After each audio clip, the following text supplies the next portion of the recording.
All right, we're going to go ahead and get started, and welcome to this morning's webinar, Commercial Real Estate Overview, A Better Way with Daron Campbell. Please note we also have two additional webinars coming up. August the 27th, we have Apartment Brokerage Expert, and September the 1st, Distressed Property and Repositioning with Daron. If you have not registered, please do so today.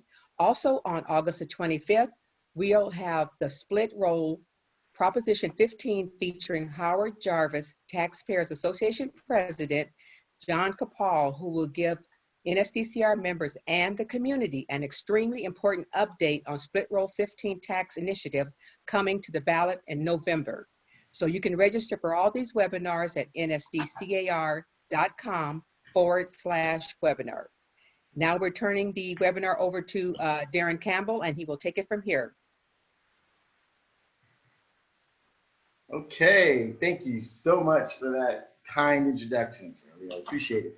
And hey, everybody, I'm happy to be here. I'm excited that you're here. I want to say, first of all, thank you for your time. I will always respect your time.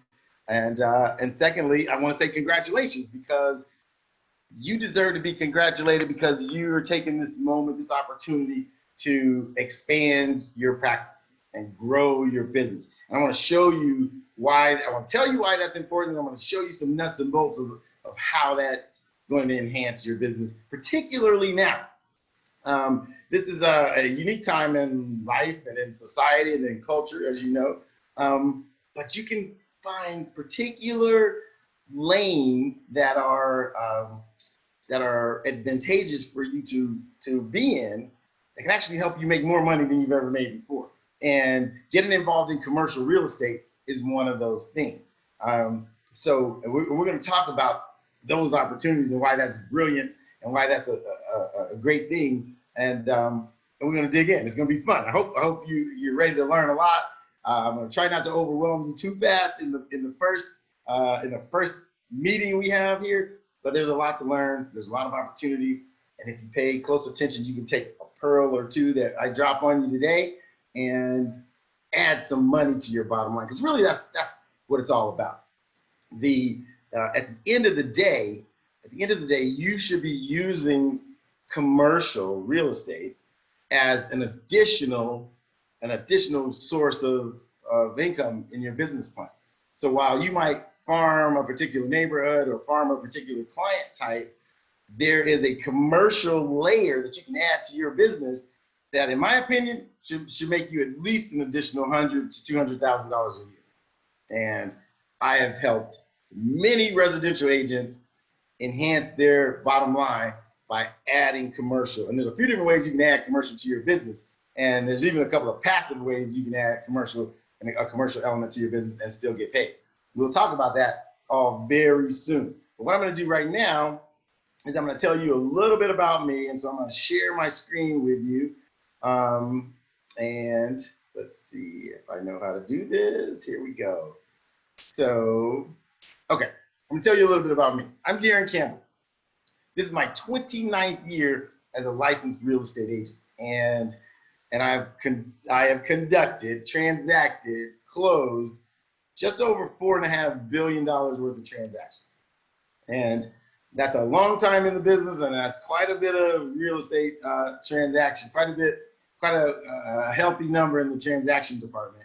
And but in the midst of that, I've learned a lot of things and a lot of ways to maybe grow an enterprise. I'm the managing partner of a Beverly Hills real estate firm right now that does brokerage and developments called Society Real Estate and Development. And I'm the managing partner of that firm. We focus on the homes and the investment real estate of pro athletes, celebrities, entertainers, and really high net worth individuals. And I'm also the president and CEO of Daron Campbell Coaching, which is how I happen to be here with you today. I'm a speaker, a lecturer. I run a coaching business for real estate agents and real estate investors. And so I've helped many people grow in both of those areas. I've also been the co-owner of a very large real estate brokerage company that was sold a while back, a RE/MAX franchise. I'm also one of the founding members of KW Commercial, when KW first decided to go into the commercial business. So both when Remax launched commercial for the first time and when Keller Williams launched commercial for the first time, I was one of the very initial agents in both of those launches. And anyway, in the meantime, I now, again, I still represent clients on a daily basis in their purchases and their investments in real estate. And then I also put together transactions that allow my clients and other clients that come to me through other real estate agents like yourselves to invest with us and be partners with us in some of our development and redevelopment and cash flow projects through, basically the commercial brokerage business. So what I want you to know about that is you have an opportunity to make money with us by bringing your clients, your investors to some of our projects, and we pay commissions, and we never, ever, ever touch your clients without your involvement. So I'll tell you more about that later as well. But that's a little bit about me and my experience, which is how I guess, qualify to be here to talk to all of you today. So let's move on. So there I am again, 29th year actually, just about to hit 30th year this year, and over 4 billion in closed transactions. And what you'll find, and what I've found, I'm sure many of you successful agents know this, is that what propelled me to close $4 billion worth of transactions is the momentum of business. So I think you might be able to identify with this. When you're in a transaction, that happens to be the easiest time to get a transaction. And I don't know if you've experienced that. Maybe somebody could let me know in the chat box if you know what I'm talking about. I call it Big Mo, which stands for big momentum. Momentum has been everything in my business. And so my clients have brought me other clients. My transactions have prompted other transactions. I have been in transactions where I represented the buyer, and by the time we were done, the buyer and the seller were my clients going to the next deal because they liked the way I transacted. And so I think you can incorporate some things like that into your practice. And by being more versed, more knowledgeable, more complete as a real estate agent, by adding commercial and investments to your repertoire, you become more valuable to people. And really, people hire you because of value. People keep coming back because of the value you add. I think it's important for all of us to pay close attention to how much value we are actually bringing to our clients. Does that make sense? If you're in the practice of selling your client that home and then being able to come back to them and say, hey, all right, now you're in your home and you're good for the next 5 to 10 years. Now, how are you going to grow your net worth? And have you ever thought about investing in income producing property or investing in commercial real estate, which we kind of use the terms interchangeably? But think of how much more valuable you could be to your clients if you sold them their home, but then you also were able to, as they live in that home, sell them their first apartment building or sell them an industrial building that's rented out on a 10-year lease that cash flows $5,000 to $10,000 to $20,000 a month. What if you had that ability? Well, since it requires the same license and you already have that license, why not add commercial real estate, investment real estate, cash flow real estate to your arsenal? Now, not only can you sell your client that house, sell it to them and sell it for them when it's time to sell, but everything in between that they do from a real estate standpoint or investment standpoint, you now have the ability to deliver. So that's what we're here to do. That's what this series is all about. That's why the North San Diego County Association of Realtors, that's a lot. That's why they brought me on board, and we want to help you grow in that manner. So there's a chat room, a chat box that my team, Marlon is the captain of my team, they are monitoring while I talk. So you might have questions, you might have topics or concerns. Feel free to mention those. I'm not going to address any of them until the end. So just so you know, I hope that's okay. That's kind of the way we do it because there's a lot to cover and I don't want to go off on the wrong tangents and not cover all the material, okay? Today's topic is commercial real estate, and we call it a better way. Why do we call it a better way? Because in commercial real estate, number one, it's not nearly as emotional for buying and selling for the client as in single family home. It's business. It's a lot more business. And it's the numbers, it's the analysis, it's the repositioning, it is the return, it's the cash flow. That's really what drives transactions, and not nearly as much, the heartstrings that are attached to the love for the property or the emotions of the view or the kitchen. It's business. The good thing about that is it's much more cut and dry. You can tell somebody what a real value is, or you can tell what value is right off the bat. And then secondarily, people aren't as caught up in things that seem sometimes mundane or silly about the transaction. If the business is there, if the numbers check out, if the return is real, you make a deal. Now, something else you might like about commercial and investment property is most commercial agents, brokers, do business during business hours on business days. So when I started in this business, in the commercial real estate business, I worked Monday through Friday, no weekend. How's that sound to you? I think part of why I chose commercial real estate was I wanted to live sort of a normal life.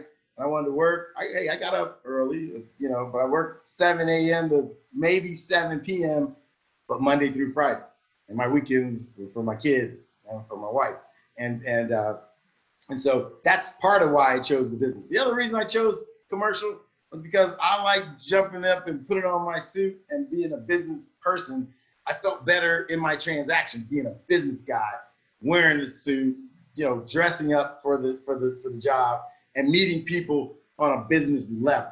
To me, that was exciting. That was fun, and it felt a lot more efficient.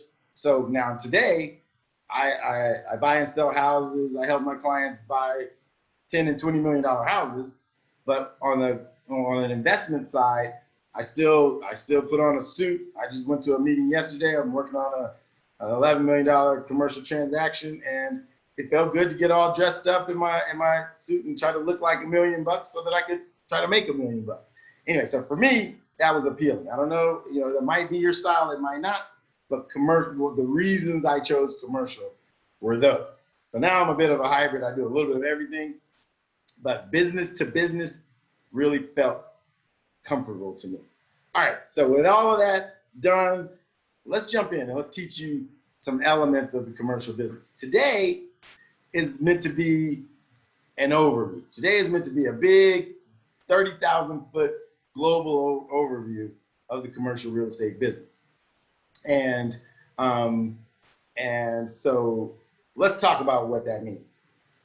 Commercial real estate or income producing property or investment real estate, those are all kind of interchangeable terms. All right. So somebody might say, I'm in commercial real estate. Somebody might say, I am in income property. And someone else might say, I do investment real estate. Those are really all one and the same. I still do say that I sell investment real estate.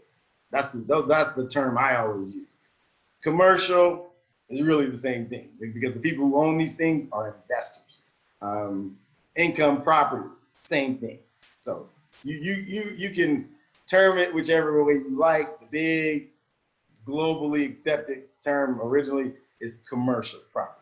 So what are those property types? Retail, that's shopping centers and stores and storefronts and things like that. Office is a category, so office buildings, office space, whether it's the sale of an office property or the leasing of an office space. Office is a commercial property. Industrial buildings, really hot sector right now. Industrial property, that's storage facilities, that's warehouses, that's manufacturing facilities, and with the way the world is going right now, industrial is on fire. Like literally, maybe the hottest segment in all of real estate. Multi-units, multi-family, apartments, same term, same thing. But right here it's listed as multi-unit. So that's apartment building. I started my career 29 years ago focusing on the sale of apartment buildings. And and there's some techniques and some tactics that you can use to really grow yourself in this arena. I became one of, if not the top seller of apartment buildings in the sector of Los Angeles that I chose, and really was a fun way to make a lot of money. And here's the thing about apartment buildings. Apartment buildings are maybe the most natural extension of your business because you already sell your clients homes and residences. And so a very, very natural transition. If you want to start to add money to your bottom line, you add apartments into your arsenal of things, so that after you close escrow with a person on their home, now you circle back to them and say, now how are we growing your money? You got your house, and that's great. Now how are we helping you, one, create cash flow, two, increase your net worth, three, grow a portfolio, four, create legacy wealth, five, create passive income for your family? Well, apartments, for me, apartments were absolutely the most natural transition. And the other product types tend to be a little bit more sophisticated. But an apartment building is easy to explain, easy to make someone understand, and they get it. And you already have sold them housing. Why not go ahead and graduate them to multi-family housing? It's a natural. So a lot of you, I think, will want to jump into apartments. And then specialty products. So under the specialty category, there are hotels and motels. There are, oh my goodness, there are a segment called triple net single tenant, which means, like, for instance, a person typically owns the building and the land that the Burger King is in down the street from your house. A person is the investor who owns that property and that building, and the Burger King franchisee is the tenant. So those are called triple net leased investments. You can own those, and you can sell those to your client. You could have McDonald's corporate or that franchisee on a 20-year lease that pays you forever, or pays you for 20 years. You could also have, you could own, believe it or not, you can own Walmart. The ground and the building that Walmart is in is typically leased from an investor. Walmart signs a 20 or 25 or 50-year lease to be in that building and to pay you for that entire period of time. So a lot of sophisticated investors love what we call single tenant, triple net single tenant leased investment. So there's a few specialty categories, and we'll touch on those. I'll go deeper later in our series on those, but just so you have an idea, these are what fit into the various categories of commercial property, okay? All right, so identifying the opportunity. So similar to residential real estate, there are ways to identify what the opportunity is, so that when you go to your investor or potential investor, you can explain to them why there's an opportunity to make a move. And similar to residential real estate, you know how you get a little bit excited if you find something, you get a hot lead on something that's off market, the rest of the world doesn't know about? Well, guess what? In commercial, that might happen more often than in single family residential real estate. There are many, many commercial property owners who do not want to publicize the fact that they would sell their property. They want to be very private about it. So there's this very active undercurrent of commercial properties trading that don't hit the market. There are many that do hit the market, and I'll tell you how to find those. But there's this undercurrent of properties being traded like this, under the radar, that the rest of the world doesn't even know about. And so if you have your feelers out there and you get a reputation for people knowing that you have the ability to sell commercial or investment property, you start to hear about these things, and people will tell you about these opportunities. And I'll tell you this: clients get really excited when you can call them up and say, hey, listen, I found this great opportunity and it's off market. You know how people feel about that. Off market is kind of sexy. Even me, I get excited when somebody says, hey, I got something for you and it's off market. Hello, I think I got an opportunity there. So that's big, that's big. I want to teach you how to put the word out there to find these off-market properties and then deliver great deals to your clients. And then eventually, here's the big one, eventually you start investing in those kinds of properties. That's where real wealth is going to occur. You know, being a real estate agent has been spectacular for me. I've made a lot of money doing it, but it pales in comparison to the kind of money you make when you become an owner, when you start investing in yourself. And that can come in the form of putting commissions into deals that your clients buy, like leaving some commission in that deal and being one of their investors or a minority investor, and then eventually buying your own properties and creating cash flow for yourself. That's where I think you should be thinking of going. Even if you want to practice real estate brokerage forever, you don't have to ever retire.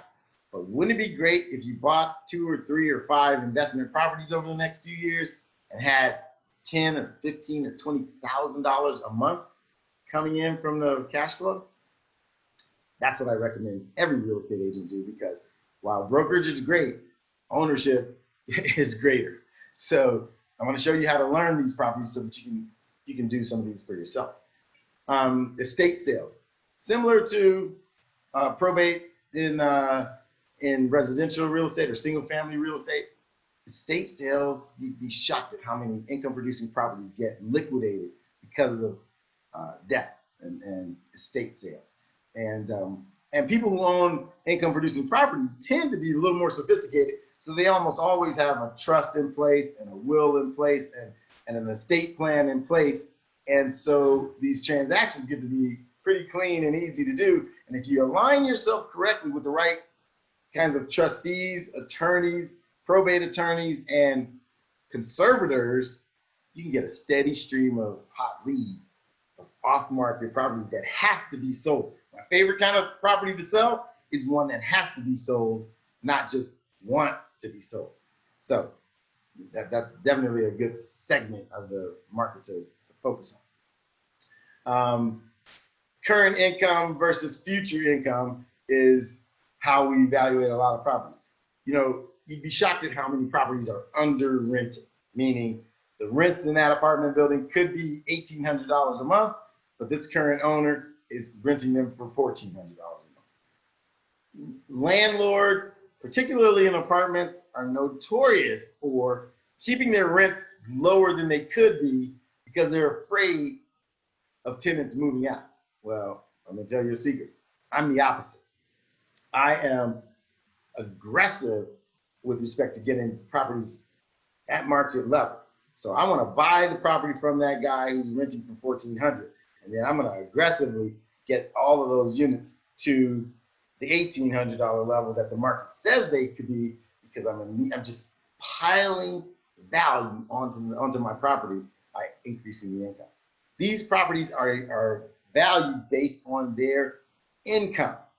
So when you see somebody who's renting units way too low, you get to buy that property most of the time based on that low income.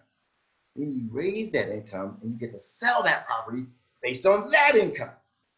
The higher income. That's what's important for you to know. Again, there are opportunities that show up when someone is clearly over spending in the expense department. Happens all the time. You see it, you'll talk to somebody, you talk to an owner, and they'll say, yeah, I got this 35-unit building, but we're not really making any money. And I'll go, how are you not really making any money in the most vibrant rental market we've ever seen? How could you not be making much money? And it's usually because that owner is overspending in the expense department because of bad management, and then they're under rented, and because of, again, poor passive management. And then finally, cap rate. I'm going to show you a little bit about what a cap rate is, because a cap rate, otherwise known as the capitalization rate, is a barometer. It's one of the barometers that we use to evaluate where a property really sits, because it relates to the rate of return that a person gets by owning that property.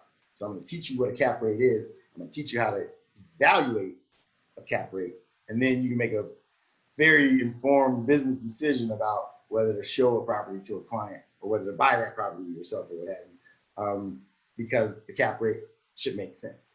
Does that make sense?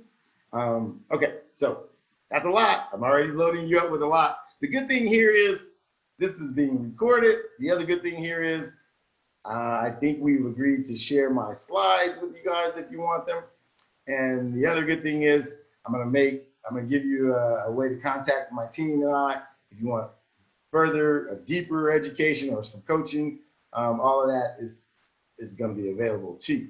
So if you can't take notes as fast as I talk, and I talk pretty fast, don't worry, because you can have the slides, you can get the recording, you can watch this class 30 times if you want to, or you can reach out to me and my team and learn more. Okay? So let's keep going.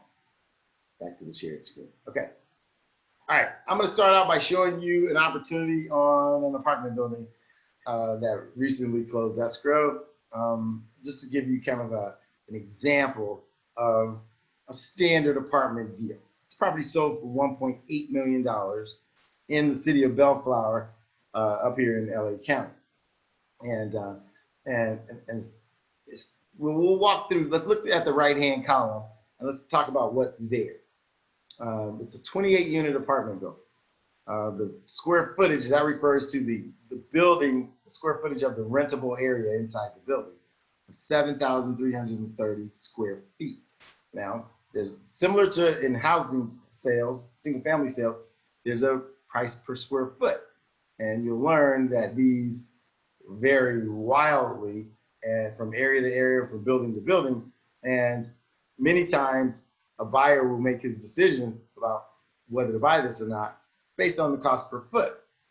But again, that's less of a factor here in income producing properties than it is in single family properties, because we have other factors that determine whether the value is there. So in single family, you got that price per foot and the location, those are big. But here we have some more determining factors that can really let you know what kind of investment this is. Sometimes it makes sense to pay a high cost per foot if the rent per foot will justify it. So you might find someplace gorgeous like La Jolla where the apartment building is $300, $350 a foot, and somebody will go, well, why is it so high? Well, it's because the rent on those apartments might be $3,500, $4,000 a month, therefore justifying that high cost per foot. Next, you see the lot size, 19,232 square foot lot. The reason the lot size might be important is because in many cases, you might be able to add additional units to a property. It's very possible. And in today's climate where there's a housing shortage, particularly here in Southern California, many times you can add value to a property, add income to a property, add cash flow to a property by adding units to a property. So I have a client who I sold a property here in North Hollywood, California to, and the property started out with 12 units and 3 structures on the property. But there was another half acre, and so the property was underdeveloped. So he's been able to add 10 units, I believe it is, since he bought it from me to that property. And he bought it from me based on the 12 units that were already there. Now he's added 10 more units. He's added at least another $15,000 a month to that cash flow. Think about that. You can buy a property that cash flows and then add $15,000 a month to that number. It's a pretty amazing opportunity. And that's what a lot of people do. It's called repositioning an asset or adding value to an asset. Okay, tells you it's a 2-level property, so it's 2 stories. Tells you it was built in 1968, and it tells you what the operating expenses are, $15,882. And so net operating income, or NOI, which I'm going to show you how to calculate, is $109,000. It tells you this building is not subject to rent control, and then tells you some more parcel and listing information. So this is an apartment building, and if you saw this on the market, you'd be able to tell what these factors are, and then you get to decide whether or not that makes sense. Typically, on an apartment listing, you'll look it up, you'll see this, and it'll tell you at some place on the listing what you're actually buying. So let's look at that analysis for a second. The gross scheduled income is $120,480. That's annual, and that means that the building completely leased up at the current rents has a potential income of $120,480. Okay, so that is what that building on its current numbers has the potential to gross. Then you have a net operating income of $109,871. Well, what does that mean? That means that after you pay your expenses, you have $109,871.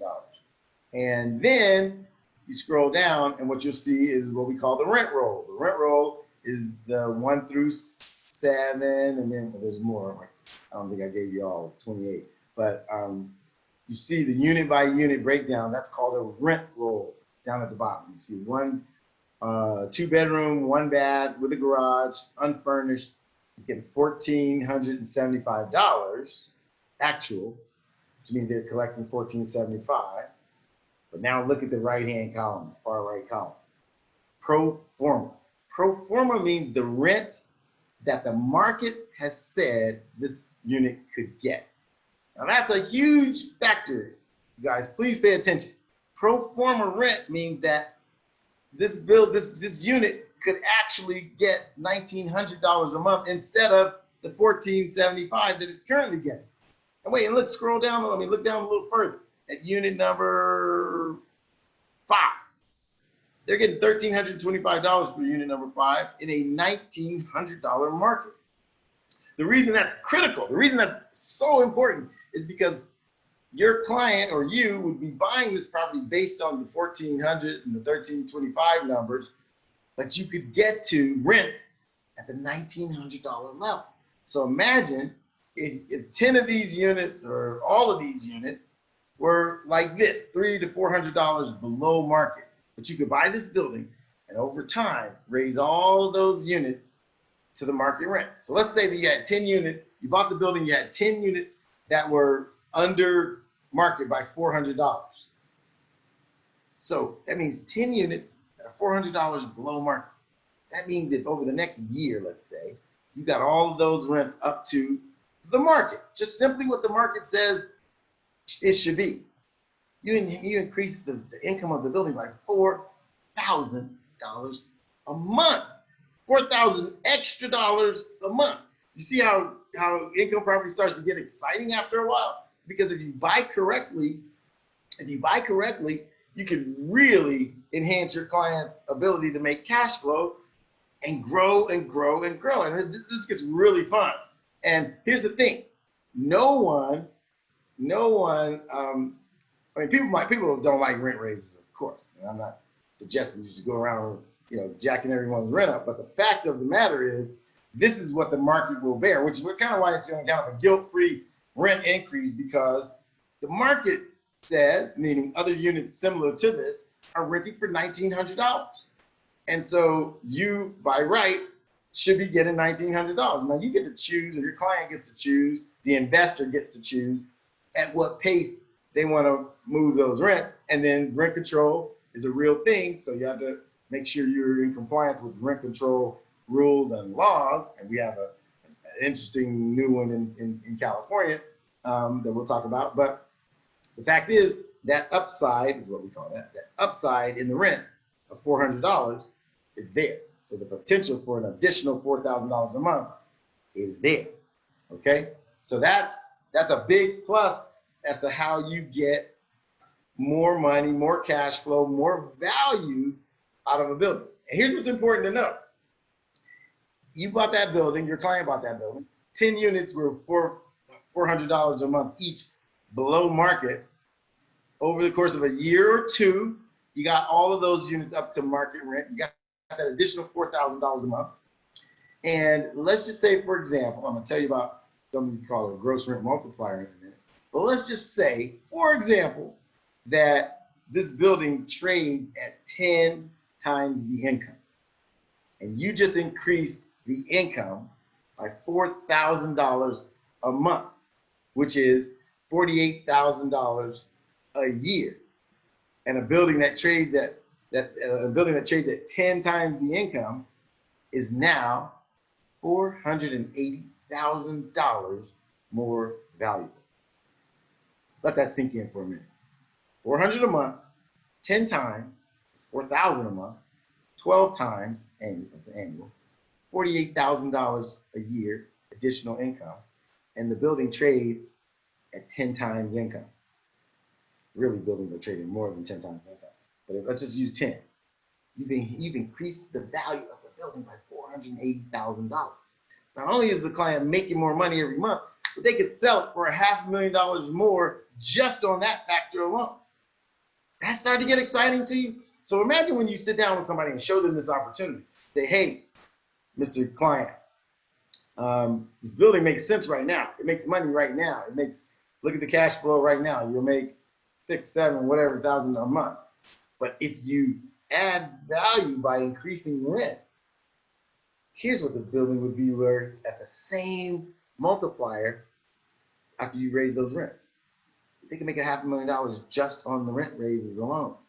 See the power in this? And what if you had the ability to take all of your clients, go back to them, and sell them each an apartment building over the next 2 years? Think about that.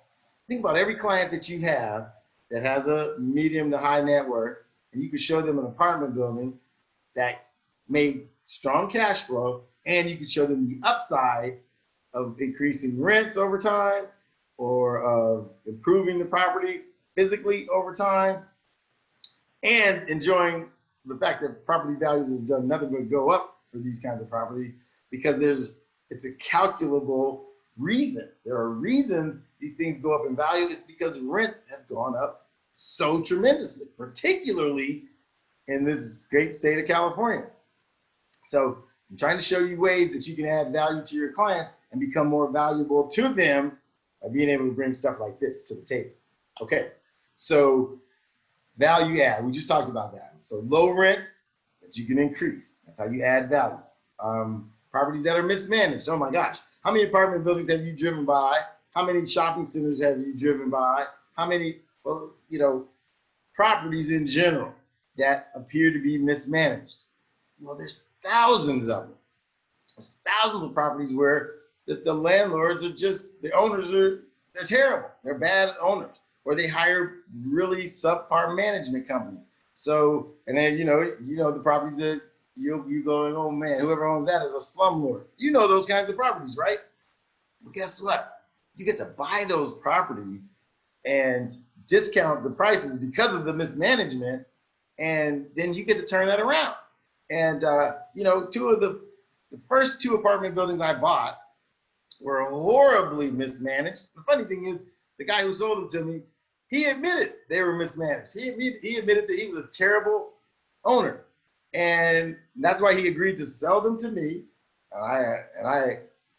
He agreed to sell them to me at a decent price. It wasn't a great price, but it was a decent price. But here's the catch. Here's the funny thing. They're mismanaged, so there's all kinds of deferred maintenance, meaning repairs that were needed. And so I went to him and said, well, look, number one, I'm sort of new in this business, so I don't have a lot of money. But number 2, your properties are in pretty crappy condition. So what I'm going to propose is that you sell me the buildings, those 2 apartment buildings, and you carry the paper. Why don't you finance them for me? He's like, huh? I was like, yeah, I'll buy the properties from you, but I want you to carry the note until I get them fixed up, and then I'll go to the bank and get them refinanced. And he said, okay. And so I bought my first 2 buildings that were mismanaged, and I got the seller to agree to finance. It was beautiful, because a guy like me, I was 24 years old and I had no money, but I did know that he was mismanaging his buildings and I could turn those around, and I did, and those buildings made a whole lot of money. So mismanaged is an opportunity. So keep your eyes and ears open. You see properties that are in terrible condition, poorly maintained, and they're in every city, and it doesn't even matter the neighborhood. You might see more in certain neighborhoods than others, but it's not limited. Trust me on that one. Next, so there you go. Mismanaged and property condition kind of go together. Then there's the opportunities that you can have additional income or additional revenue added to the property. So there's a property that looks like it's on a giant piece of land, but you got this little 4-unit building on it. Well, guess what? There's a very good chance you could add more units to that piece of property. And that's a huge opportunity. As a matter of fact, this is a good point for me to share a cool story. Well, for me, it's a cool story. So there was a 72-unit apartment building on an entire city block. So it was a pretty big apartment building, but it had an entire street-to-street piece of land. So you got this building sitting here, okay? And you got this big piece of land like this that was block to block. So there's all this extra land. And so I called this guy up and said, would you be interested in selling your 72-unit apartment building? And he was a grumpy old guy. He's like, yeah, you realtors think you know it all. He goes, I'm gonna sell it for a penny less than $7.2 million. He wanted $100,000 per unit for 72 units. And I said, let me think about that for a second. So I said, I'll call you back. So I hung up the phone and I thought about it for about 1 minute. And then I realized this guy's got this giant piece of land and this 72-unit building, but there could be so much more on that property. So I make a quick phone call and we do the math. And I figure out that you could put 373 units on this piece of land because of the zoning and how much available property there was. So I call the guy back and I go, okay, I got a buyer for it. And of course, it was me and my partners. And so we bought that property from him for $7.2 million. And what we were going to do, we hired an architect. We were going to have an architect design another couple hundred units to put on that property. But guess what happened? The best thing that ever happened. A guy who owned a building across the street said, hey, I heard you guys just bought that property. Would you consider selling it? I go, no, we just bought it. So I don't think we're going to sell it. I think we're going to go ahead and develop it. He goes, no, I've been trying to buy that property for 5 years. Just tell me what the price is. And I think I want to buy it from you. I go, I don't know. The investors kind of like the idea of building, a couple hundred units. He goes, just find out what they would sell. So I hang up the phone. I just kind of count to 100. I call him back. I go, sir, I don't want to insult you, but because the price is pretty insulting. He goes, what's the price? I go, well, I don't want to make you mad because we really don't want to sell. He goes, what's the price? I said, okay, $12.5 million. Everything went quiet. I didn't say a word. Okay, write it up. So we sold that property for $5 million more than we bought it and the whole thing took less than 90 days to do. So the point is, underutilized property like that is an opportunity. Now, if he didn't buy it from us, we would have happily just added, we would have gotten a construction loan and we would have added a couple hundred units to that property and we'd have a huge cash flowing machine, till this day. But we saw a great opportunity to flip out of it because that guy he had to have it. But anyway, the point is, additional income and revenue can be added to many, many, many commercial properties out there. So you got to keep your eyes and ears open for that. Okay, location and demographics. Those still play big in the income property game, just like they do in your single family practice. The better the location, the better the rents. So again, the idea of buying the ugliest or worst property in the best neighborhood still applies. So you can still continue to keep your eyes and ears open, just like you would for a house. Like if you're driving around in some spectacular neighborhood in San Diego and you saw an old, ugly house, you'd wonder, hey, what's going on with that house? Well, the same thing applies for commercial property. If you're in some great, La Jolla Village. The only reason I say La Jolla Village is because I've been there many times. Find some great, you got this great location, but you see some ugly rundown commercial property there. That should set your radar on alert. You should find that owner and find out if they want to sell, because it's a great opportunity for you to reposition, you and your client to reposition an asset. Okay, so how are commercial deals negotiated? They are negotiated based on things like the cap rate, the capitalization rate. I'm going to go into that equation for you in a few minutes. Mismanagement, the condition of the property. There you are, with those rundown properties we talked about. Low rents, the fact that you could raise rents. That's how you negotiate. You can buy a property based on the rent a guy is getting today, and then show your client how to raise those rents over time and create lots of additional value. Tenants vacated. Oh my goodness, this is a huge one. If you want to be a leasing specialist, when tenants are ready to move out, see, here's what great leasing agents do. They keep track of when tenants' leases are up. So when you talk to people who are tenants in different places like commercial tenants or office tenants, or even in many cases apartment tenants, when you track when people are going to be moving out or their lease is going to be up, that's a great tipping point for a seller to sell, or for you to lease to another tenant and charge a fee, or you know, that's a pivot point. And so you want to be aware or keep track of pivot points like that. So for instance, if you sell triple net leased investments, like I told you, the Burger King or the Walmart stores where the tenant is a company, and it's fairly easy to find out when their lease is up.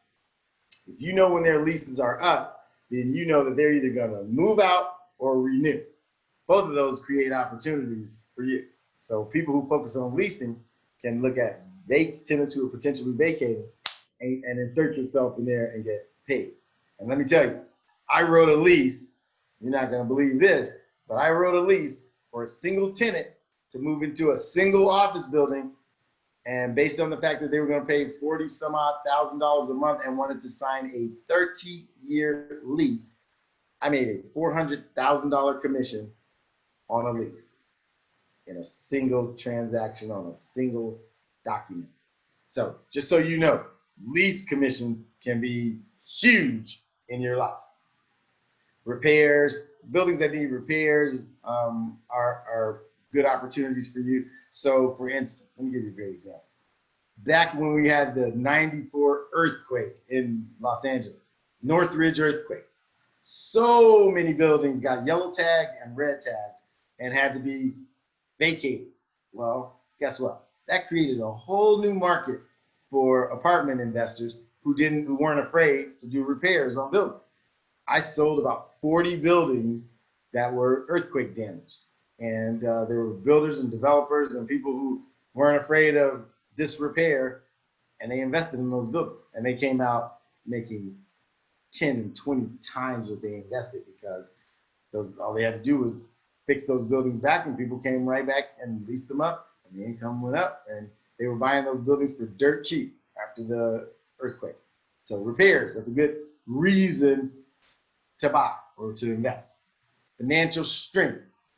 Oh, this is a big one because of what's happening with COVID right now. There are going to be a lot of tenants, there are going to be a lot of owners who have to sell because they no longer have the financial strength to stay. There are restaurants, bars, clubs. Think of all the different businesses that are closed because of COVID-19 and won't come back. Just a great example, real life example. I go get my nails done at a nail shop nearby. Well, guess what? COVID-19 caused that nail shop to close. The lady who owned that nail shop basically said, I can't continue, and she walked out on her lease. 2,000 square foot, beautifully done nail salon. That building is now empty. Guess who I'm gonna call this week? That lady's now doing nails in her house, right? She moved to her living room and set that up as her nail shop. But what's more important to me, when she told me that, I'm gonna call the owner of that building, because now he has an empty building. Guess what just happened? The value of that building just dropped, and it's gonna become a good opportunity for an investor, especially one who knows a tenant you could put in there. You see, financial strength is a big factor, and COVID-19 and this current crisis we're in has created thousands of them. Just open your eyes. Think about it. Think of every place you used to go that you don't go anymore, or that you used to go that is still closed because of COVID-19, or that reopened and got closed again. I think many of those people are not going to be able to pay their lease rate, their rent, and many of those landlords are not going to be able to recover. those become opportunities for you and your client. So that's a big one. Keep your eyes and ears open, ladies and gentlemen. There's real opportunity out there. Length of escrow, that's kind of a technical one, but you can negotiate. You can negotiate deals, and the length of the escrow many times dictates what kind of a deal you can get on a particular property. So what do I mean by that? I mean that if you have the ability or the capacity to do an escrow, and I just captured a deal this week because I agreed to a 17-day escrow. That seller jumped all over my offer because we can move fast, and a lot of commercial deals don't move fast. So the easier and the more friendly the escrow to the seller, the better price you can negotiate. Does that make sense? Let's keep it going. All right, let's talk about the resources. Where do I find these properties, Daron? Well, here you go. Here is a short list of places where you can go to find opportunities. I'll send you these slides, or you can take a snapshot of this screen, or whatever you like, because these are golden. These are where income properties live. CoStar is maybe the big 900-pound gorilla. They control the information about commercial property sales, sold, leases, lease rates, comps. They are as close to a commercial MLS as there is. Okay, so CoStar. This is like when I originally got in the business. You look up CoStar comps, and that's where you found out what the comparable sales were. And this day it's all digital, but same idea. They are the controllers of the information. PadMint. PadMint is a newer resource that is strictly for the sale, for apartment buildings for sale. So you go to PadMint and you put in the city you want, you can put in the particular parameters you're looking for, and it'll pull up buildings for sale in that category. LoopNet. LoopNet is a newer company than CoStar, older company than PadMint, but CoStar recently bought LoopNet, and LoopNet was the original, here's what's for sale in commercial real estate. So where CoStar used to be the information about what's sold, LoopNet was the information about what is for sale, and now CoStar has purchased LoopNet, so they live together. So what's sold and what's for sale both are accessible on LoopNet and CoStar. Apartment directory. There's a thing called the KURTZ, K-U-R-T-Z apartment directory, which is a directory of all the apartment owners' names, and sometimes their phone numbers in your city. So San Diego is your focus. You can get an apartment directory of the city of San Diego, and it'll have the information of all the addresses of all the apartments and who owns those. And many times it'll have a phone number. Sometimes you got to do a little bit more homework to find the phone numbers, but it's a golden resource. It is what I cold called from for the first 5 or 6 years of my career, the apartment directory. And then there's a few others that serve particular purposes, but those are the top 4 right there. These others, there's sort of specialties, and then there's probably 10 others, but the first 4 I just gave you are what I would call the most fundamentally basic to our business. Okay. Now I'm going to jump into another opportunity, because this is a building that I sold, and I just want to show you really quickly an overview of how I sold it and why my client bought it. And I'll go real fast because I am burning through the time here. I didn't realize time flies. And I'm going to try to keep the integrity of our time window here. So I'm going to speed up. I hope that's okay. Okay. So this is a 7-unit apartment building on Cahuenga Avenue in North Hollywood. Literally maybe 1.5 miles from where I'm standing right now. And what we saw was the client had an opportunity to buy a building that wasn't cheap by any stretch of the imagination. However, it was a building that was a really nice, clean building. The units were in good shape. But what we found was that the building, if you look down here toward the bottom, The building is collecting $13,000 a month, and we saw potential of $15,000 a month. Okay, so if you go up to this GRM, current gross rent multiplier, we're buying it at 11.9 times the current income. And if you look down here at the bottom, we could potentially raise the income by almost $2,000 a month. $2,000 a month. That's important. So I'm rounding that number up to 2,000. It's really like $1,700. But if you can take a building that rents for $13,000 and you can get that rent to $15,000, and you know 11.9 times the income is a legitimate number. If I can get $2,000 extra dollars out of that income, and at $2,000 a month times 12 is $24,000, and we know we can sell that building at almost 12 times that income. What's $24,000 times 12? That's how much value you can get out of this building. 24,000 times 12 is what it's immediately worth the day you move those rents and sell. 24,000 times 12 without doing anything to the building. You get it? You guys are trying to get that? That's over $250,000. That's 270 some odd $1,000. Somebody could do the math for me if you want to. But it's over $270,000. So the point is simply raising those rents and capturing that extra $2,000, you add $250,000 worth of value to the building. I want you to understand that this is why investors invest. This is why they buy, because one, there's a cash flow to start with.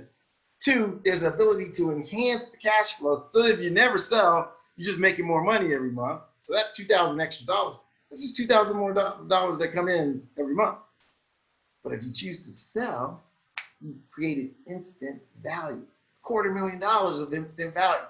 So a lot of people, you know, I teach classes on how to flip houses. But you know what I got really good at? Flipping apartment buildings. I've flipped a lot of apartment buildings by buying, enhancing the rent, improving the building. Sometimes even, you know, every time a unit goes vacant, I go in and I make a nice, pretty, shiny new unit with wood floors and stainless steel appliances and enhanced plumbing, etc. And then I get that higher rent really easily. Then I can sell that building for really fast, really substantial profit. Sandy is asking about the slides. And yes, Sandy, we will give you our slides. How about that?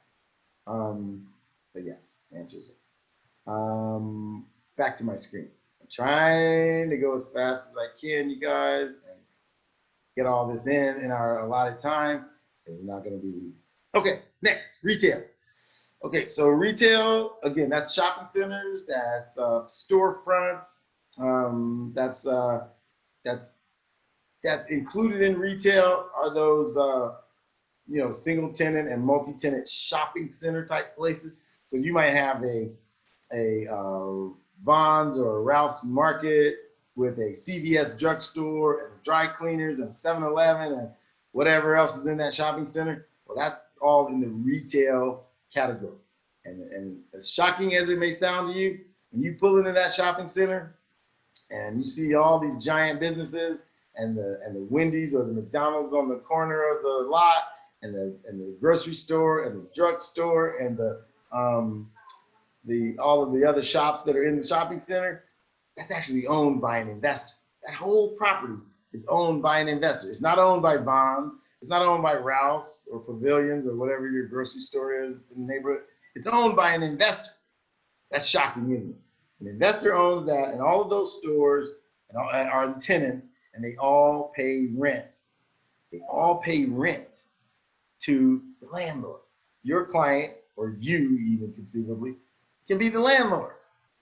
That's amazing. A lot of people drive down the street and they see these shopping centers, they see these office buildings, and they just assume that whoever the company is that's in there is the owner, and they're not. There's an investor or an investment group or a person just like you that owns those places. I used to laugh and tell the story about all these buildings on Ventura Boulevard right here near me. There's all these high rises up and down Ventura Boulevard. And you got these big names. We used to be in one. A big Remax name at the top of the office building. And then and the building next door was Wells Fargo's name was at the top of the building. And then up and down the street, building after building. And I used to tell somebody, who do you think owns that building? I used to point out the window. Who do you think owns that building with Wells Fargo's in? Somebody would say Wells Fargo, and somebody would look down and look at all the other tenants on the sign. And they're like, oh, well, that company right there. I go, no, a guy named Dan. A guy named Dan. A little dude, a little guy, probably 70 years old, kind of walked real slowly, real nice guy, named Dan Emmett to be exact. Owned about 15 of those high rises on Ventura Boulevard. His company now still owns it. He passed away. But Dan owned all those buildings. So anyway, the point is, you'd be shocked at who really owns the places you go every day. So in retail, you got shopping centers, you got storefronts, you got, and these are places that you own and then you will lease to tenants. Now here's what's interesting. You see the N on my screen? That means net, net, net. It's the best kind of lease a landlord could have. Because you know what that means? That means he has invested his money net of expenses. Net, net, net means the tenant pays for the maintenance, the tenant pays for the repairs, the tenant pays for the taxes, and the tenant pays for the insurance. Net, net, net. That's net of all expenses, meaning if I own a building and I sign McDonald's or Walmart or CVS to a triple net lease, that means I could go to Tahiti and never look at that building again, and my rent checks will come in the mail. If the roof leaks, they change the roof. If the parking lot needs to be resurfaced, they resurface the parking lot. If anything happens at that property, they are responsible. It's a brilliant, brilliant way to invest. Particularly, I put a lot of people into these kinds of investments who are ready to retire. They're done with their business or their company. They're done working. They're tired of all the nonsense that comes with, maybe, tenants and managing apartments or something like that. A lot of my apartment owners that I sell that say they want to get out of the business, I will exchange them into a triple net leased investment, and they never have to see that property. They never have to go there. I sold a lady here in California 2 Winn-Dixie grocery stores. I don't even know if you guys ever heard of Winn-Dixie, but in the South, that's the big grocery store. I sold her 2 Winn-Dixie grocery store properties in Georgia. And ladies and gentlemen, she has never been there and never laid eyes on those 2 buildings and makes about $56,000 a month from those buildings. I sold her apartment buildings and I exchanged her into those grocery stores, and she's never seen them and never will. Doesn't have to, because they take care of everything. Amazing. Office, same thing for office, but in office buildings, you typically have multiple tenants, and we lease offices based on usually what's called a full service gross lease. Now that's a mouthful. But full service gross means they pay their rent and the landlord takes care of everything else. The lights, the electricity, the janitorial, the water, the parking lot, all of that. The tenant gets full service from the landlord. Most office buildings are put on, most tenants in office buildings are put on full service gross lease. Does that make sense? We'll dig more into that. I have a special class coming on those kind of products later in the series.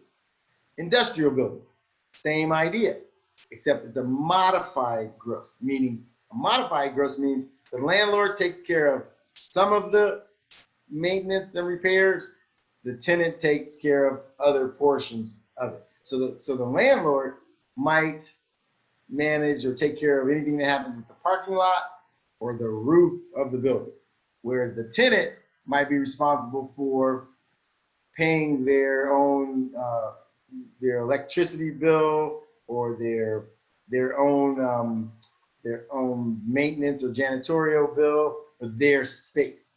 That would be called a modified gross lease. And then there are something that are called CAM charges or CAM fees.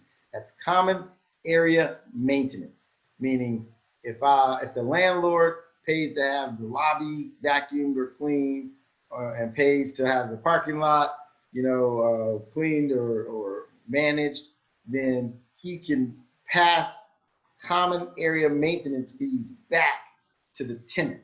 So that's part of a modified gross lease, meaning landlord pays for some stuff, tenant pays for other things, and then CAM charges are passed back to the tenant based on how much space in the building they occupy. I know that's a lot.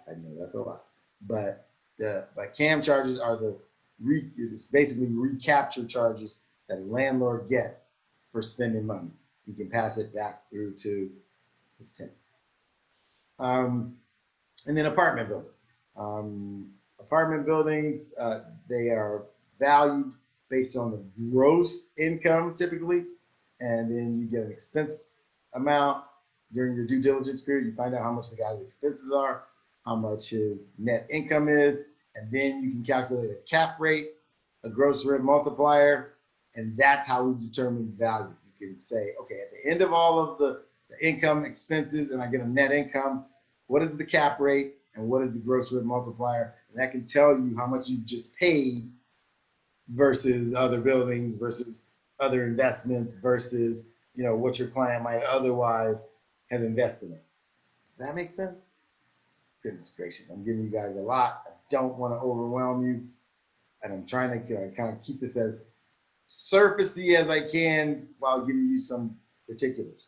We go deep into each of these categories in later series, in the later classes in this series, but I'm giving you the general right now. Here's my property cash flow analyzer. What this does is shows you how to take the property and insert, look over here in the cost information, the building cost, the land cost, that's what it is when the total purchase prices goes together. And it tells you what your cost basis is, so that's basically the price you pay. And then you subtract mortgage or mortgage expenses, and you look at how long over what period of time you can amortize that property. And then you come out with a cash flow analysis and show what the property is cash flowing today. And then down here at the bottom, you'll show what the potential rent income is. You subtract a vacancy factor. And in Southern California, the vacancy factor is very low. This is the percentage of time that building will be vacant. And you can usually estimate that pretty well, especially in our environment, our economy, in our state, because vacancy is so low. Usually your vacancy factor will just be the numbers of days you are off market when someone moves out in time to give yourself enough time to paint, clean up, fix up, redo, whatever. That's usually what the vacancy factor will be from a calculated standpoint. In most cases, in the world we live in, that number is below 5%. So you subtract that number out of your potential rent income, you get an effective rental income, the gross operating income, then you take the expenses, subtract those, and then you end up with a cash flow. I know I'm going fast. You can study these when we give you the slide. Now let me tell you how to calculate the net operating income. The net operating income is important because it's a factor. Because what happens, what that tells you is this is what the income is after vacancy and expenses. So net operating income, or NOI, is an important number for you guys. You got to know what that is. Your client, you're going to be able to tell your client what that is and explain it to them. The potential rent income, that's that gross potential income, minus that vacancy factor that we just talked about, and credit losses. So that's the money that you lose annually if you had to evict someone. That equals your effective rental income. And then plus any other income that the building gets, maybe laundry machines, maybe if it's an office building, maybe that those CAM charges that we talked about, or recaptured money from shared expenses, and then you now have a gross operating income. When you add up all the income possibilities, that gives you the gross operating income. Then you subtract the operating expenses. How much that building costs to operate. That leaves you with a net operating income. Now, what's important for you to know, and this is where people make a lot of mistakes, is the net operating income has nothing to do with the mortgage. You don't put the mortgage expense in the operating expenses. Net operating income is the number you get before servicing any kind of debt. So net operating income is the same if a person pays all cash for a property or if a person takes out a mortgage. It doesn't matter. That comes after NOI. Now let's talk about how to calculate a cap rate. Because when you talk to investors about a property and you say, hey, I got this great apartment building for sale, or I got this great shopping center or office building for sale, a question any seasoned investor is going to ask you immediately is, what's the cap rate? Now, let me give you a little insight about the cap rate. The cap rate, if you just wanted to, a simple explanation of the cap rate or the capitalization rate, cap is short for capitalization rate. Just on the straight numbers, it's the return a person would get if they just wrote a check and bought the place for all cash. That's the return they would get. Now, let me tell you how to calculate the cap rate, regardless of whether they purchase it for all cash or not. I just showed you how to calculate the net operating income right here, right through this screen. Now, if you took that number and you put it here, and you divide that number by the price that someone was asking you to pay, that would give you the cap rate. Okay, so let's see if I got a quick example. We go back to Cahuenga. You look here, it says current cap rate, 4.29%.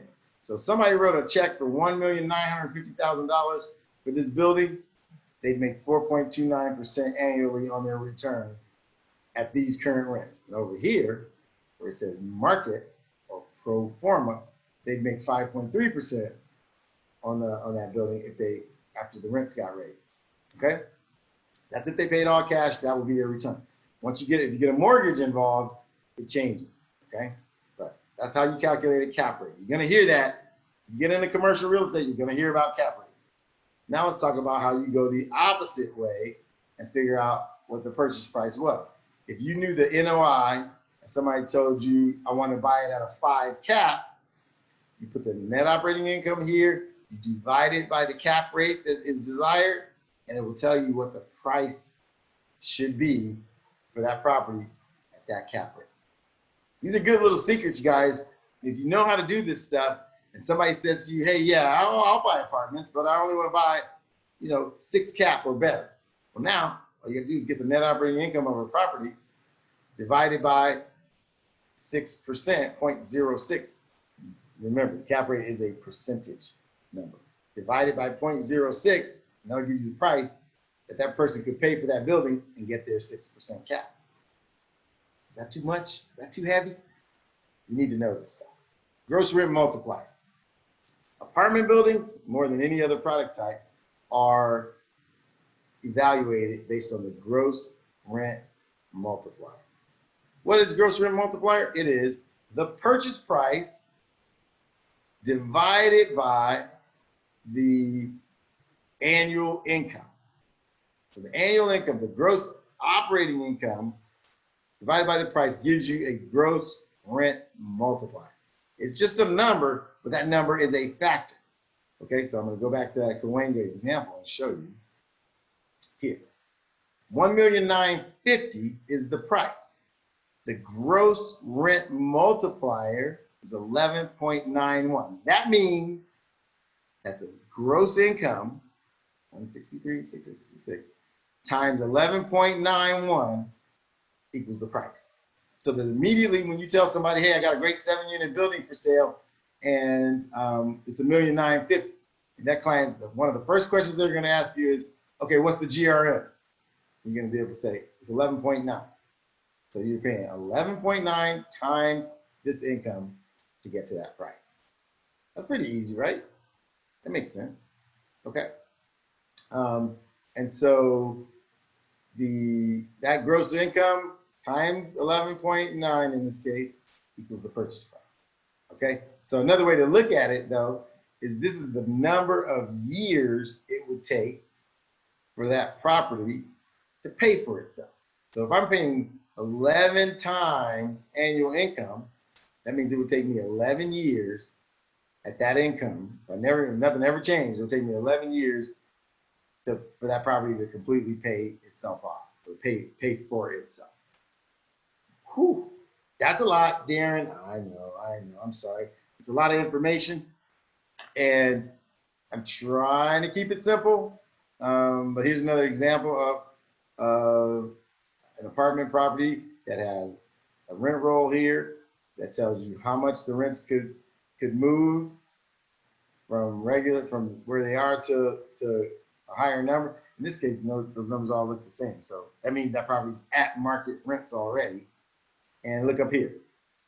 It's 12.25 times gross, the gross rent multiplier, and that equals a 6.1 cap rate. So if somebody bought that property for all cash, they'd make 6.12% on their money. And the gross rent multiplier is 12 times the annual income. Same thing here. I'm not going to go too deep into all these exhibits because you guys, we're running out of time already. I want to just touch on these other things. All right. So in commercial, you can do leases or you can do sales. You could represent tenants, like I did for that one tenant that moved into that entire building, and they paid me $400,000 to write that lease. You could also do landlord representation. So in both cases, many times agents specialize in either tenants or landlords. Some commercial agents do both. But I'm going to tell you, don't underestimate the leasing game. There's a lot of commission to be made. And in many cases, you can get paid if the tenant renews after 5 years or 10 years or 1 year sometimes. So that's important because whichever side you represent, you're going to want to know which terms favor the tenant versus the landlord, etc. But you get paid based on the rent that they agree to pay. How about that? And if let's say you sign Vons to a lease. Vons is a big grocery store, if you guys don't know, up here in LA. I don't know if they're in San Diego, but if I sign Vons Corporation to a big 30-year lease to move into this new shopping center, I'll get paid based on Vons' base rent over the course of that entire lease. And then you'll determine which kind of lease Vons wants. And typically, a big organization like that is going to do a full triple net lease as opposed to a modified lease or some hybrid that we explained a little bit earlier. And then what you'll do as Vons representative is you will negotiate how much the owner is going to pay to build that space into a Vons style space, and then how much Vons will pay to do it themselves. Many times you can get the landlord to chip in because he really wants Vons to move in and sign that 10 or 15 or 30-year lease. Does that make sense? He's got a building that he knows he's about to lease out. And if that grocery store, that major grocery store agrees, he won't have anything to worry about for the next 20 or 30 years. So he's got a lot of incentive to help them get in there. So many times the landlord will chip in on tenant improvement. We call them TIs. So if you hear somebody go, what will the landlord do about TIs? They're asking about tenant improvement and how much the landlord will contribute to the tenant building out that space. Whew. Okay, so next up, I'm going to try to burn through the rest of this in 5 minutes and let you guys ask some questions and leave a little space at the end for that. But what is the escrow process? Well, when you put a commercial property into escrow, first thing that happens is you schedule the full property inspection. And a lot of times you have to do that because if you buy an apartment building, you haven't seen the units typically before you agree to buy the property. So you set up a full property inspection, and in a lot of cases, it's actually the first time you get in to see what you're buying. And then if you need phase 1 and phase 2 work, those are soil reports. Because in a lot of commercial properties, you want to make sure that whatever business was in there hasn't contaminated the soil underneath that building. I'll give you a great example. I used to own a dry cleaners, and dry cleaners over the years have been notorious for polluting the soil underneath their buildings because of the chemical perchlorethylene that's been used to dry clean clothes for the last 100 years. Well, dry cleaners are notorious for having contaminated soil below them, and a phase 1 or a phase 2 report are what identifies contaminated soil. So if you're buying a commercial property or helping your client buy a commercial property, they're going to usually want a phase 1 or phase 2 or both. And then you want to know the zoning. Part of your due diligence is to know what the zoning allows for. If there's any conditional use permits, meaning could that property be used for anything else? And then appraisal value. When these properties are appraised, they use the income and they also use replacement value. So sometimes you can have a really inexpensively built building, what we call a tilt up or just 4 walls, but inside that building is a major player like Amazon. And so Amazon's got all these warehouses. And those warehouses, in many cases, are just 4 walls and a whole lot of space. That building might have been built for $500,000. But the fact that Amazon is in it for 20 years on a lease might make that building worth $10 million. So the way values are accomplished in commercial real estate is different than in residential real estate. And then once you've looked at your contingencies over a period of time, and look, in commercial, a contingency period could be 30 days. It could be 60 days. I'm in one right now that's a 90-day contingency period. That means that potential buyer has 90 days to look at everything there is, including the income and expenses of that property, including the physical condition of that property, including bringing out any expert soil, geological, any kind of professionals to evaluate the viability of that building, and then on paper, the viability of that tenant or the business inside of that building. And then you close. So I've closed commercial deals as quickly as 10 days, and I've had my longest escrow, I think, was 9 months. So it ranges. You got to be patient sometimes, but let me tell you, the payoff can be amazing. So when you want to add a little bit of commercial to your business, these are your targets. You want to prospect, and I started my business by cold calling owners of apartment buildings. So you want to talk to landlords. If you're doing commercial or retail or office, you want to be in touch with people who are potential tenants, meaning people who want to lease space and put their businesses in them. And then at the same time, sellers that, so some people are exclusively listing agents. So all they want to do is talk to potential sellers all day, whether it be office buildings, shopping centers, apartment buildings, hotels, motels, whatever it is. All they want to do is get listings on those kinds of property. And then there's another kind of agent that just represents buyers, and all they will do is represent people who have capital to spend on more buildings, more investment property.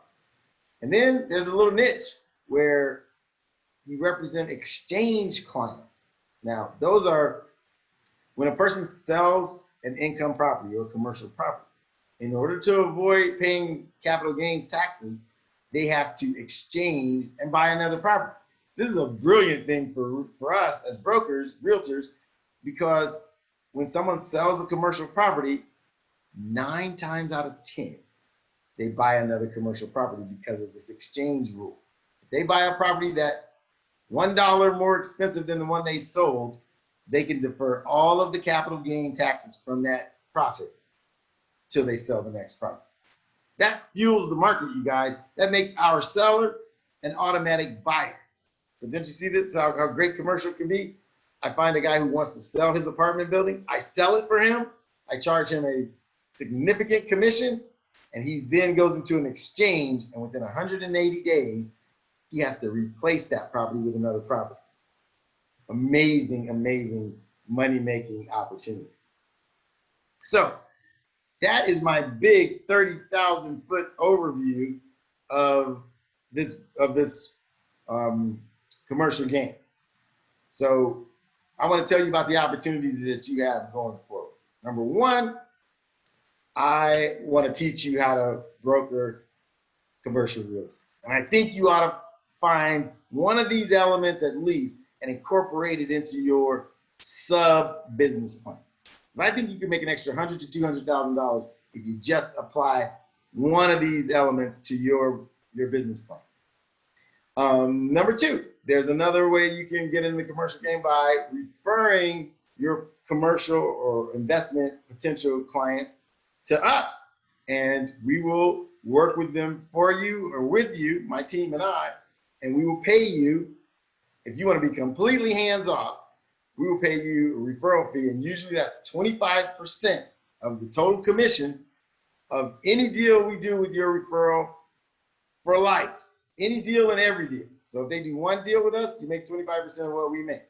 If they go on and do 10 more deals with us, you get paid 10 more times. And that's with you doing nothing but handing them off to us. And we will never, we'll sign in blood.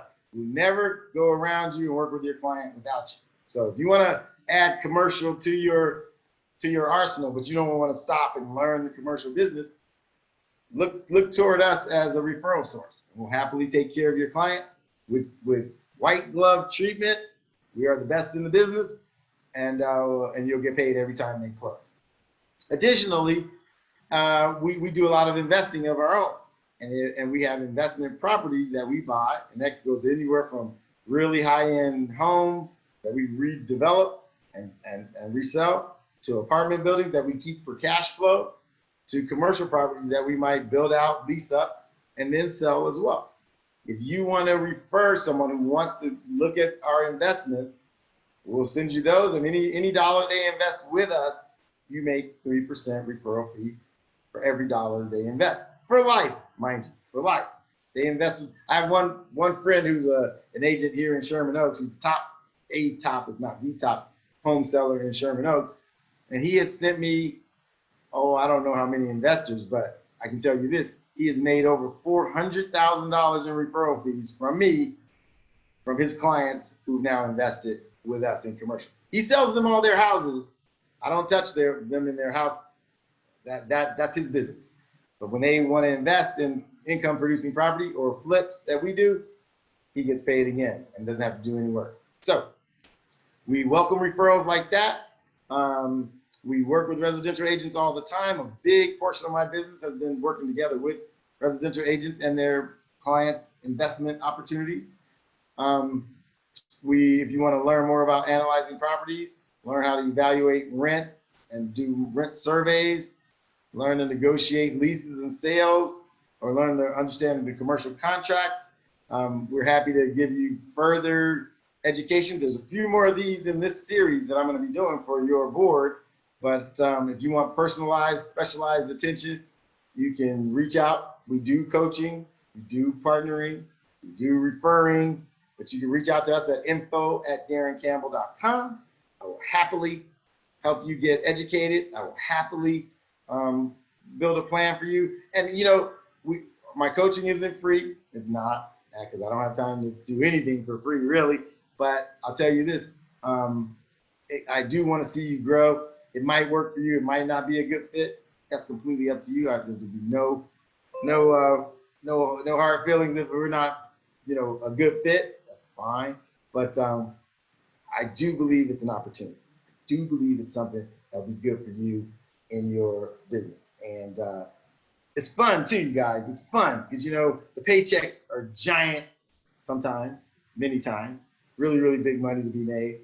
I am very good friends in lots of commercial agents. At one point, the office I ran that had 71 commercial agents, we had 13 agents, all of whom made over $1 million a year. We had 27 agents, all of whom made over $500,000 a year, and doing strictly commercial real estate. That sounds like something you'd like to use to enhance your business, then reach out. And if reaching out to me directly or getting coached directly is not for you, just come back to the next two that we're going to do in this series, and you'll learn like that. And so I just want you to grow. I want you to make your money. And the thing is, COVID-19 has been rough for a lot of people. It has been an absolute boom for income property agents because all kinds of things have shifted in the commercial world, and it's just created opportunities for more buyers, more sellers, more leases. Vacancies are happening. People are repositioning. People are saying, I don't want to own this anymore. I want to own something different. And so we got more opportunities than we know what to do with in the commercial world. So dip your toe in, learn a little bit more, and let's get you to a place where you can make more money. All right, so I'm going to look at some of these questions, and I'm gonna try to answer some of them, and you can throw in some more if you have to, and we'll take a few minutes of Q&A. Technically out of time, so if you gotta go, I understand. I'm gonna look at some of this stuff and see if I can answer some. I see a million questions in the chat room and in the Q&A section. Let's see. And again, the recording and the slides will be available to you. Let's see. Thank you, Darren. Oh, I'm glad somebody, let's see, who's that? I can't see all the names, but somebody said it was extremely informative and stimulating. And Shirley, she's great. Let me thank Shirley again for bringing me here. Glad you guys are appreciating it. Let's see. Basically, for at least one thing. I got both of these. Okay. Many of you seem to be pleased. I am glad you're pleased. I'm happy to help. I want to help you grow. I want to help you make more money. I want to respect your time. So if you have any further questions, reach out to info@daroncampbell.com. We'll get those questions answered for you. But with that, I am going to sign out. I'm going to check out. I want to thank Shirley again. Thank you so much for bringing me on board. We're going to do this again soon. Keep an eye out for the schedule. And I'll see you next time. I'm Daron C. Campbell. I will see all of you at the top. Make it a great day.